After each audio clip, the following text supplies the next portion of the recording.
Welcome back to Fab Fun. Today we're going to be replacing spark plugs and coils on a 1998 Ford Expedition with a 5.4 V8. Stay tuned.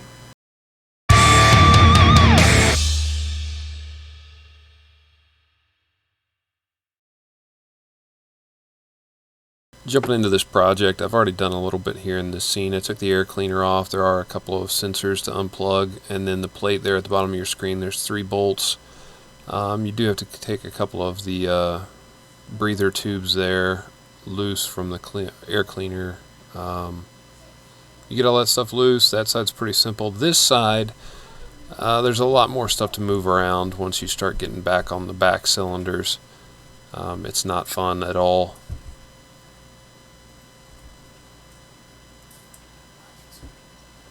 And for those of you that have bigger hands, it's going to be a little bit of a struggle. Here we have one of the coil packs. Pretty simple, not that much to it. It is a little bit hard to get in and out of there. Don't mind my smashed thumbnail, it's trying to heal up. But it goes in like that, down into the head, and plugs in. So the coil slides down into the head, or block, or whatever it's going into. It drops down in. Sometimes you have to wiggle it around the wires. The fuel injector plugs sometimes have to be unplugged so you can get to the bolts, but it nestles down underneath the fuel rail on each side and looks about like that when it's in place. You'll notice that I have that yellow that you see is a fuel injector that's unplugged. This is the plug that goes onto the coil. It just slides on. The release for that is on the bottom side. It does have a little place to press it. You can see the fuel injectors unplugged. I'll get that and get it back in place. That one squeezes from both sides. That releases the fuel injector plug. It is a little bit hard to get to on the back ones. This one, again, the trigger for that one to release it is on the bottom.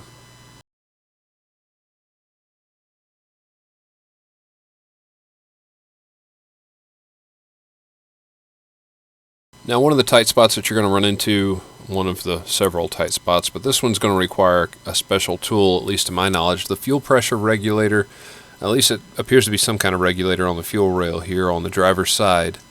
I think it's the 3rd coil back. You're going to need one of these 7mm universal sockets where the 7mm socket is built into the universal so it stays kind of low profile. Connect that to an extension, and that should give you the right angle. It helped me. I was able to get on there and get it done.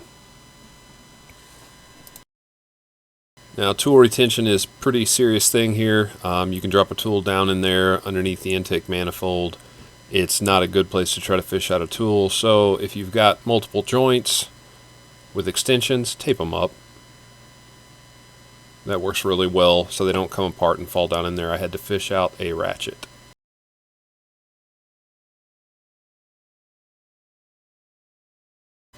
It's good to have a long reach magnet to be able to get the screw out that holds the coil down, but you can also tape to your socket for getting the bolt back in place. Now when you get to the passenger side, there's a little bit more to take loose. You want to disconnect the negative battery terminal.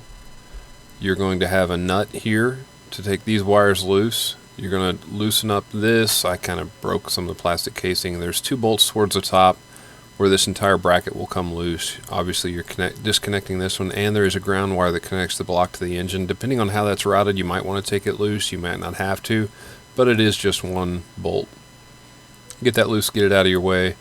That will open up a few more things and make some of the hoses a little bit more flexible and easier to maneuver out of the way, just even a 1/2 inch.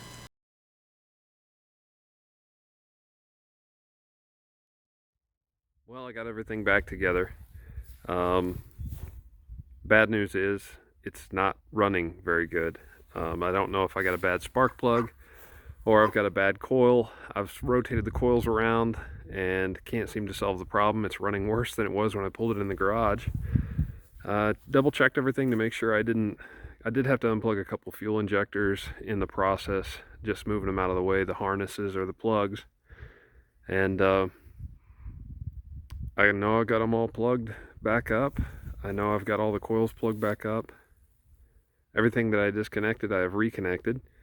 And it is running, but it doesn't want to idle, and it runs pretty rough and backfires a little bit. So I don't know what's going on with it. It's not throwing a code, so I can't plug it into a computer and find out which cylinder is bad or what the problem is. Thinking about taking it to a mechanic, but since I'm in a bad mood, I'm gonna go check out the goats and yeah, just relax a little bit.